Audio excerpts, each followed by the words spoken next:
Bayi merupakan kunci permulaan dalam pertumbuhan manusia, baik dari segi fizikal, kognitif, emosi dan sebagainya. Sebagai ibu bapa, mereka hendaklah memastikan kesesuaian dengan tahap perkembangan kanak-kanak.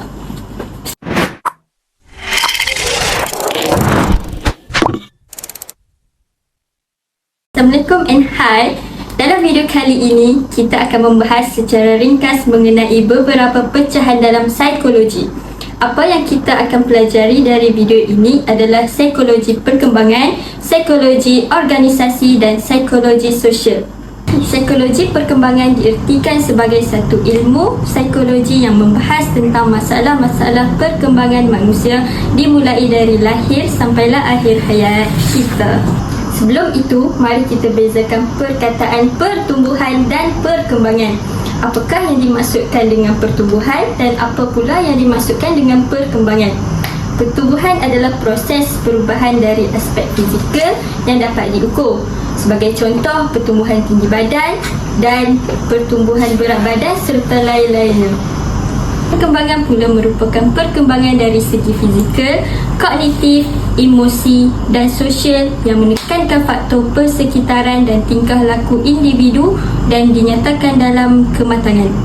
Sebagai contoh, proses perkembangan bayi yang belum dapat berjalan tetapi seiring dengan bertambahnya usia dan pertumbuhan organ-organ dalaman bayi tersebut, ianya dapat merangkak ataupun berjalan. Jadi, ada perbezaan antara dua istilah ini, iaitu pertumbuhan dan perkembangan. Seterusnya, mengenai tahap perkembangan kognitif. Perkembangan kognitif menurut Piaget adalah suatu proses genetik, iaitu satu proses yang didasarkan atas mekanisme biologi perkembangan sistem. Semakin bertambah umur seseorang, maka semakin komplekslah susunan sel sarafnya dan semakin meningkatlah kemampuan berfikirnya. Piaget membahagikan tahap perkembangan kognitif kepada 4 tahap.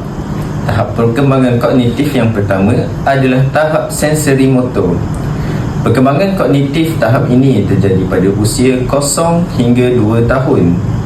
Pada tahap ini, bayi tidak boleh memisahkan diri dengan lingkungannya. Bayi bergerak berdasarkan tindakan refleks. Bayi belajar pemahaman tentang dunia melalui pengkoordinasi pengalaman alat deria melibatkan penglihatan, pendengaran, bau, persentuhan serta rasa. Tahap seterusnya iaitu tahap praoperasi. Fasa perkembangan kognitif ini terjadi pada kanak-kanak berusia 2 hingga 7 tahun. Pada tahap ini, kanak-kanak mula memahami dunia dengan kata-kata dan gambar. Kata-kata dan gambar-gambar ini menunjukkan adanya peningkatan pemikiran yang melampaui hubungan informasi indrawi. Tindakan fizikal dan cara berfikir anak pada peringkat ini masih bersifat tidak sistematik. Tahap perkembangan yang seterusnya adalah tahap pemikiran operasi konkret. Tahap ini terjadi pada usia 7 hingga 11 tahun. Pada tahap ini, kanak-kanak akan dapat berfikir secara logik mengenai peristiwa-peristiwa yang konkret dan mengklasifikasikan benda-benda ke dalam bentuk-bentuk yang berbeza kemampuan. Untuk mengklasifikasikan sesuatu sudah ada pada tahap ini, tapi belum dapat menyelesaikan masalah yang bersifat abstrak ataupun rumit. Yang selanjutnya iaitu tahap tempoh operasi formal. Tahap ini terjadi pada usia lebih daripada 11 tahun sehinggalah dewasa. Fasa ini dikenali juga dengan istilah fasa remaja. Remaja berfikir dengan cara yang lebih abstrak, logik serta idealis terhadap tahap perkembangan.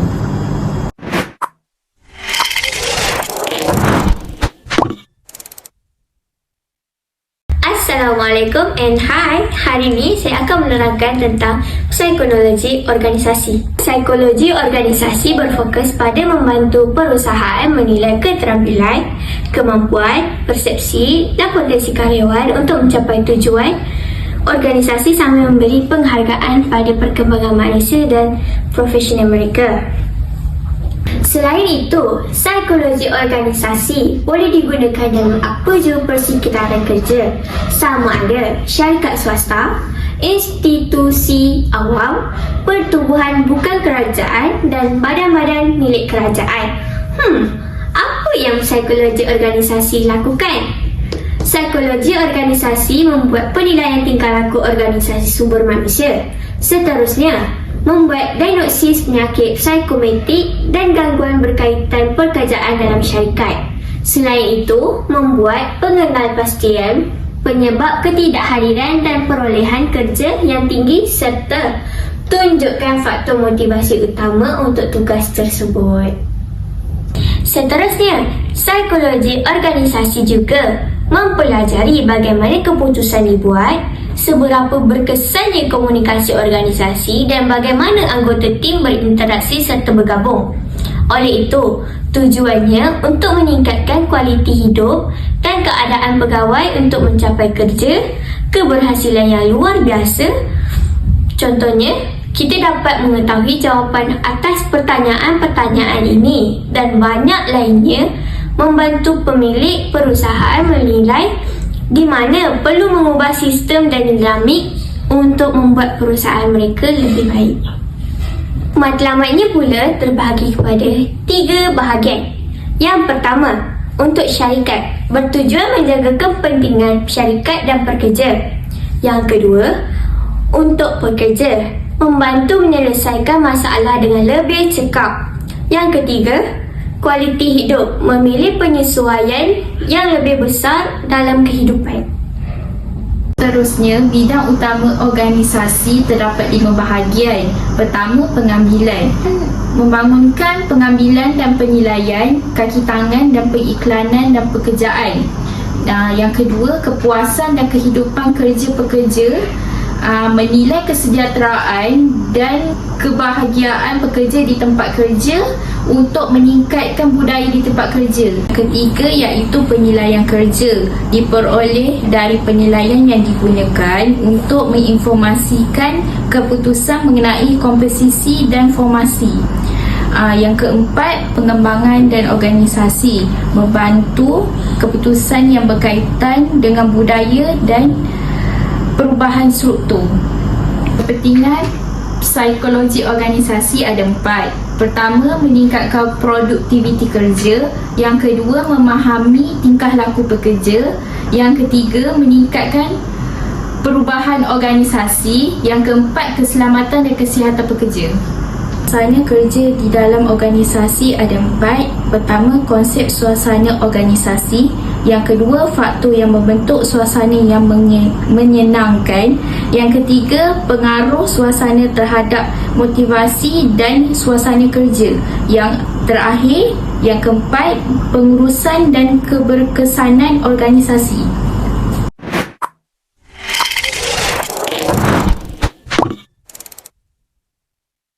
Seterusnya, saya akan menceritakan tentang psikologi sosial. Psikologi sosial adalah ilmu yang mempelajari terhadap perilaku individu dalam konteks sosial budayanya dan juga lebih menekankan pada perilaku sosial manusia. Pada awal 1990-an, Stanley Milgram 1963 telah menjalankan kajian tentang tingkah laku kepatuhan. Milgram ingin mengenalpasti bilangan responden yang cenderung mematuhi arahan daripada pihak berautoriti apabila diarahkan melakukan sesuatu yang menyimpang daripada norma standard. Dalam kajian ini, 2/3 daripada responden A yang terlibat patuh kepada arahan daripada pihak yang berautoriti, iaitu daripada pengkaji. Responden A menyalurkan cas elektrik sehingga 450 volt walaupun responden B meronta kesakitan. Eksperimen ini menunjukkan bahawa orang ramai cenderung mematuhi arahan pihak berautoriti walaupun pada dasarnya mereka tahu pengaliran cas elektrik tersebut boleh mencederakan responden B. Situasi ini juga berlaku dalam realiti hidup yang sebenar. Sebagai contoh, pihak pengganda patuh kepada arahan daripada ketuanya untuk mencederakan golongan yang tidak bersalah yang cuba menentangnya walaupun arahan itu adalah sesuatu yang salah, iaitu melanggar hak asasi manusia. Kepatuhan tidak selalunya membawa ancaman atau bahaya. Dalam beberapa keadaan, kepatuhan pada pihak yang berautoriti adalah perlu bagi memastikan keharmonian masyarakat dan individu.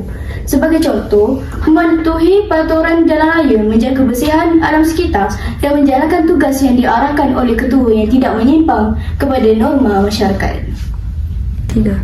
Bilakah orang mematuhi kekeburan situasi, sebulat suara dan sas majoriti, sifat sebulat suara, penghakiman kumpulan dan bilangan orang yang menyatakannya.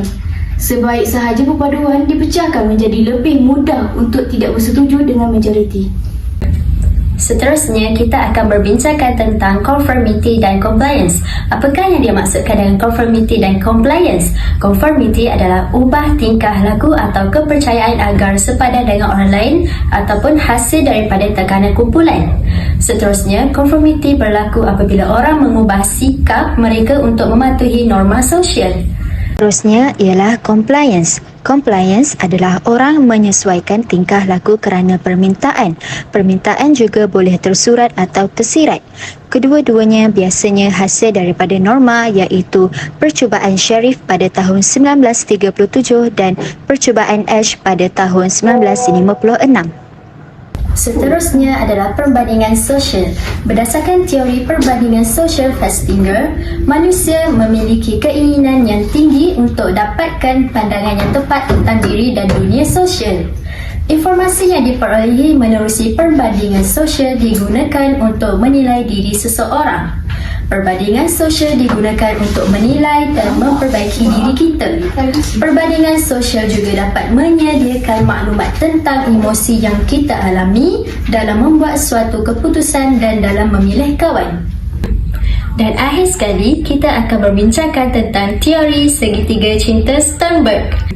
Menurut Sternberg, gaya cinta dapat dibezakan berdasarkan kombinasi 3 komponen iaitu perasaan berahi, komitmen dan intimasi. Apakah yang dimaksudkan dengan intimasi? Intimasi adalah perasaan ikatan dan cinta. Berahi pula adalah emosi yang mendalam dan seksual. Dan akhir sekali adalah komitmen, keinginan untuk menjadikan hubungan dalam jangka panjang dengan orang lain. Kesimpulannya, jika ketiga-tiga komponen itu hadir, maka seseorang itu akan mengalami cinta yang sempurna.